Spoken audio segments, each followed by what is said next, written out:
think our children are amazing. Everybody here thinks their children are amazing. Donald ট্রাম্পের বিজয়, যুদ্ধবন্ধের প্রতিশ্রুতি এবং Ukraine সংকটের সম্ভাব্য পরিণতি।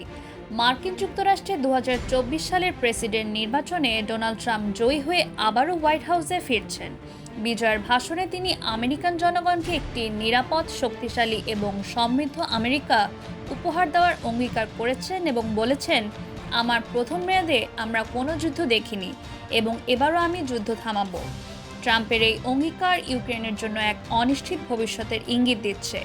ইউক্রেন যুদ্ধের ক্ষেত্রে ট্রাম্পের নীতির কারণে মার্কিন সহায়তা কমে যেতে পারে এবং রাশিয়ার সঙ্গে চুক্তির মাধ্যমে তিনি যুদ্ধ সমাধানের পরিকল্পনা করছেন বলে ধারণা করা হচ্ছে। ইউক্রেনের সাহায্য কমিয়ে আনলে মার্কিন সামরিক অর্থনীতির উপর প্রভাব পড়তে পারে। অনেকেই মনে করছেন ট্রাম্পের এই অবস্থান রাশিয়াকে কৌশলগত সুবিধা এনে দিতে পারে, যা ইউক্রেনের জন্য একটি চ্যালেঞ্জ হতে পারে। এদিকে ইউক্রেনের প্রেসিডেন্ট ভলোদিমির জেলেনস্কি ট্রাম্পকে অভিনন্দন জানিয়ে মার্কিন দ্বিদলীয় সমর্থনের উপর আস্থা প্রকাশ করেছেন। মার্কিন কংগ্রেসেও এই বিষয়ে উভয় দলের সমর্থন নিশ্চিত করার চেষ্টা করা হবে বলে আশা করা হচ্ছে। Nowshin Tasnim Rahman, Dhaka West news, Dhaka.